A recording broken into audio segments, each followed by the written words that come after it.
Theatreland, London's West End. 1 square mile of musical talent worth over £250 million a year. One of the cultural epicentres of Great Britain and the world. But it wasn't always this way. 65 years ago, the West End was parochial, trapped in a time warp of pre-war nostalgia, completely unprepared for a new breed of musical emerging from America.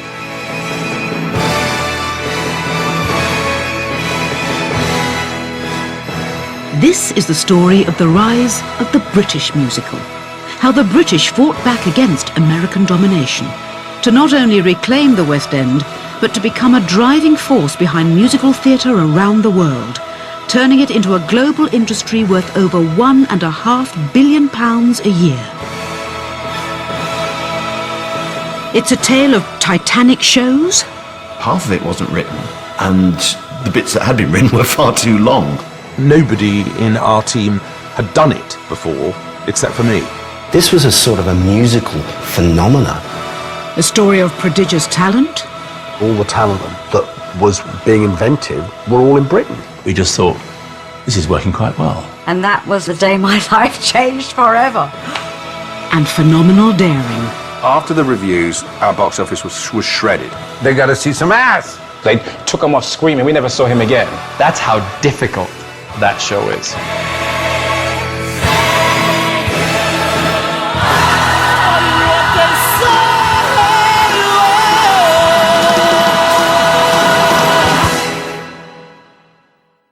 Don't cry for me, Argentina. In 1978, the British musical had reached a high watermark with Evita. Tim Rice and Andrew Lloyd Webber's partnership helping to bring the West End back into contention with Broadway. But with that relationship coming to an end, the British musical had stalled.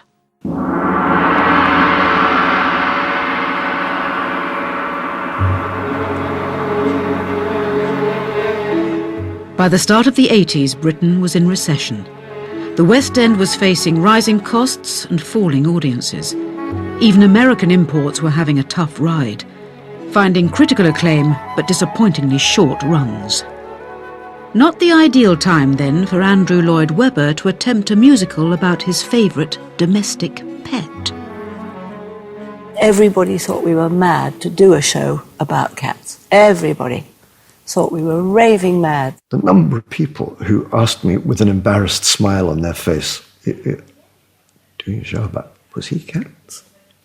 Really? Cats are not pussycats in my book. They're street animals, they're earthy, they're athletic, and this is a show that is going to be very much about dance. Right, now, really pull yourself out. Sit, and be surprised to see your own leg. Britain had never had a successful dance musical. Its strengths were traditionally in singing or acting. By attempting a show that required all three was unprecedented. It's the sort of show that we're told, sort of at birth, that it's impossible to do in Britain, which is precisely why we're doing it here.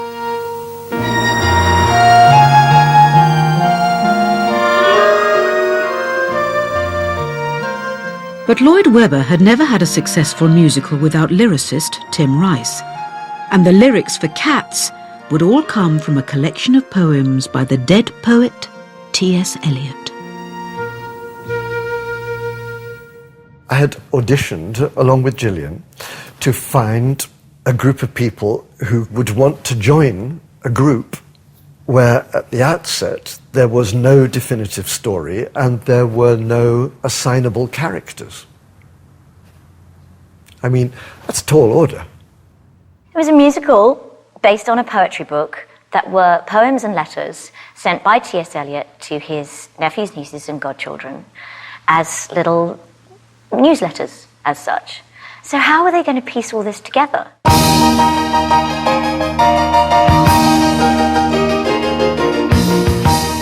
While Trevor worked out how to piece the poems into a story, choreographer Gillian Lynn set to work instilling a sense of catness into the cast.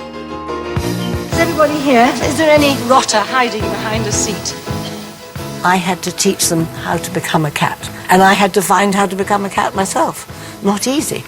Not easy to get the muscles to work and to get your hands being paws and thinking different and thinking with your ears and all of that. It was a whole different realm of work.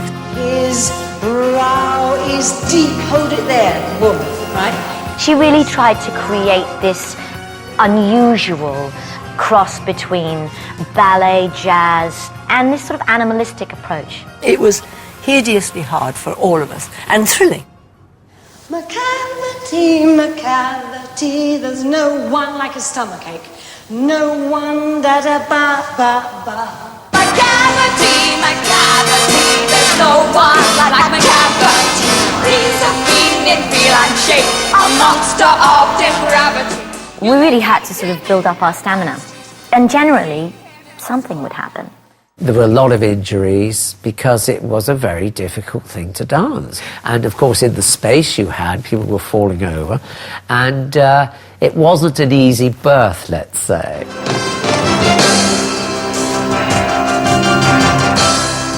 What made Cats all the more challenging was that many of the creative team were entirely unused to the demands of a commercial West End musical. Nobody in our team had done it before, except for me. Certainly Trevor Nunn hadn't, Gillian Lynn a little bit, but not to the same degree, but the team picked up on it pretty fast.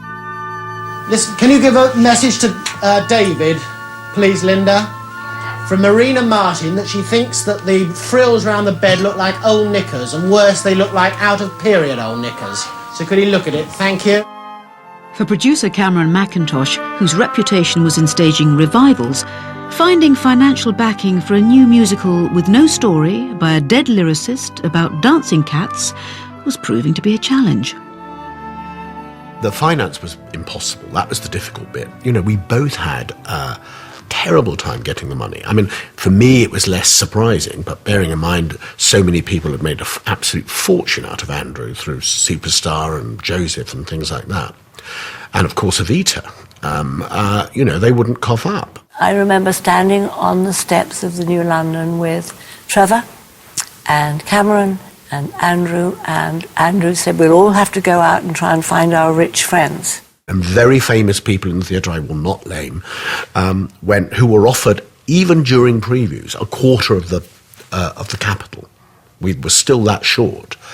Went, no, this will never work. In desperation, McIntosh even turned to those he hoped would recognise the full potential of the show. The cast. I don't think I'd have invested in it. I'd given it 3 months. Fool. I mean, he's asking me and I'm in it. Have you got any money to put in the show? So I think the only thing I was aware of was that he was looking for money and I didn't put it in.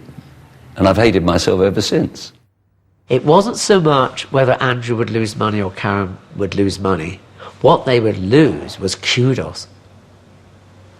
If all that had gone into this big production and they had all those names of Trevor Nunn, Andrew, Cameron, Gillian Lynn and all the stars that were in it, if that didn't succeed, how would they have felt? It was their kudos at stake, not so much, I think, the money.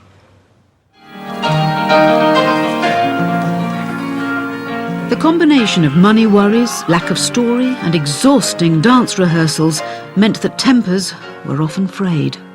Everybody was very tense and confused. There were lots of tantrums went on. There was a big argument just before the show opened.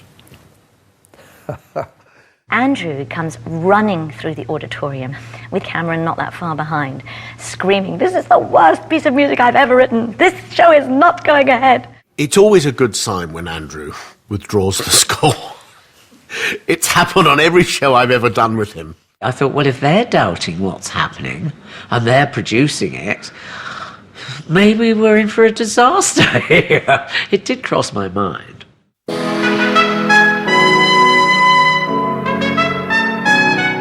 Throughout all the difficulties, there was one ray of hope. One of Britain's finest post-war actresses had agreed to play the key role of Grisabella. But this being Cats, acting wasn't enough. Judi Dench would also have to sing and dance. I was rehearsing with Judi Dench, and she went, "You kicked me." And I said, "I didn't, actually." I said, "Are you all right?" She couldn't walk. Well, what had happened is her Achilles tendon had snapped. So she could no longer do the show, which was terrible for her. I hate to say this, but in some ways a blessing for the show, because it meant that they had to bring in Elaine Page. And Elaine Page has a fabulous voice. Paul Nicholas came up and said to me, "What the hell are you doing in this pile of..." You know, they were all intrigued as to why I had agreed to join the company, because I think they were pretty fed up with it. Elaine stepped in with just 3 days left before previews began. With a world-class singer on board, all they needed now were some lyrics. They rehearsed me, and I think maybe Friday, Saturday and Sunday. And for 10 previews from that Monday on, I was sang a different lyric every night. I think Don Black wrote, "Good times, I must wait for the good times." I did a lyric for it. I think Tim did a lyric. A whole bunch of people did a lyric to that tune of Memory. Tim Rice wrote "Street lamps and the spaces between them." I did write a lyric for Memory, and it went into the show for a couple of nights in previews, and then it was taken out and given to a lyricist chosen by the director. The director.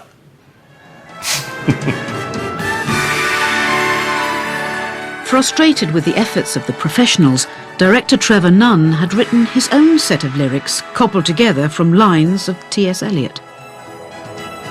I showed it to Andrew on the Monday morning, and he said, "That's it." And so it went into the show. Memory, turn your face to the moonlight. Let your memory lead you. Open up, enter in. But even with the inclusion of Elaine Page and Memory, as the show headed precariously to opening night, it was still far from certain that Cats would work. We went on stage really not knowing whether we were going to be the biggest success or the biggest flop. Whether it was brilliant or laughed at, it would be extreme.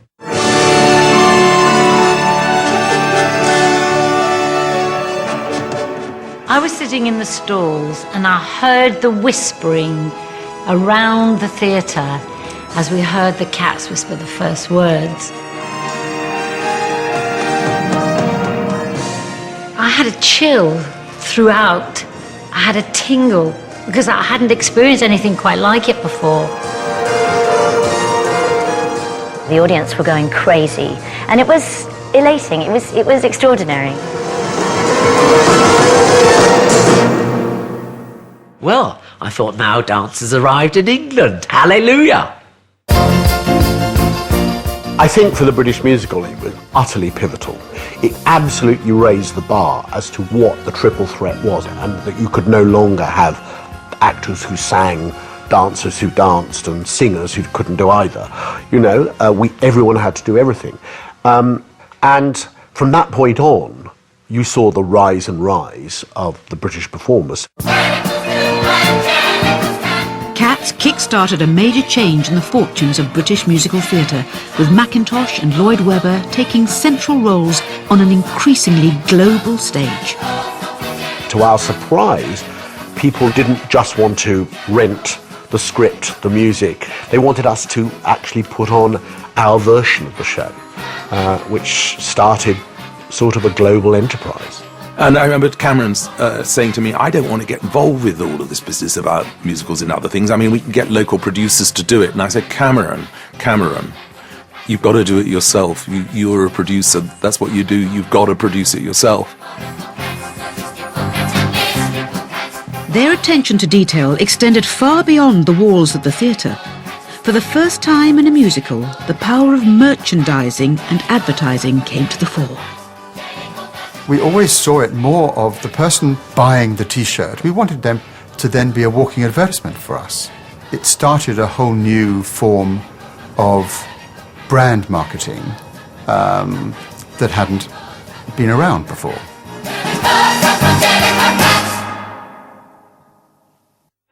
The marketing and success of Cats epitomised the prevailing ideals of Thatcherism.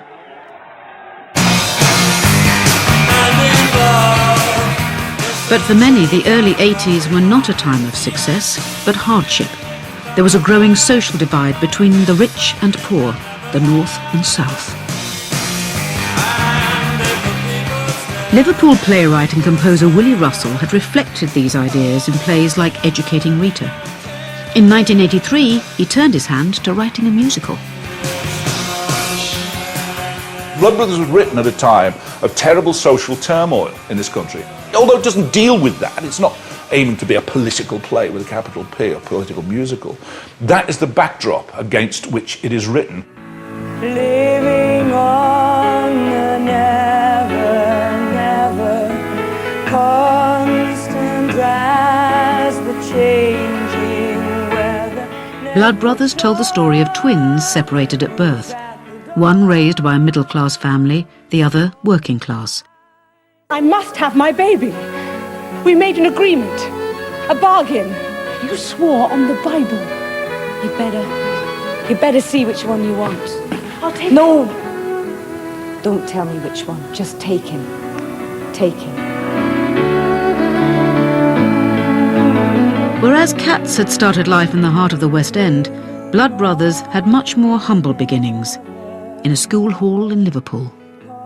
Originally, I'd written Blood Brothers for a small group of 5 actors called Merseyside Young People's Theatre Company, who went into a school with no props, no lights, no scenery, and did a show for 70 minutes to truculent, reluctant kids who'd been told to form the chairs into a circle in the hall and sit and shut up for 70 minutes, you know, the most difficult audience of all. And it worked like a dream. Mother! Did you ever hear the tale of the Johnston twins? As like each other as 2 new pins. How one was kept, one given away. They were born and they died on the self-same day.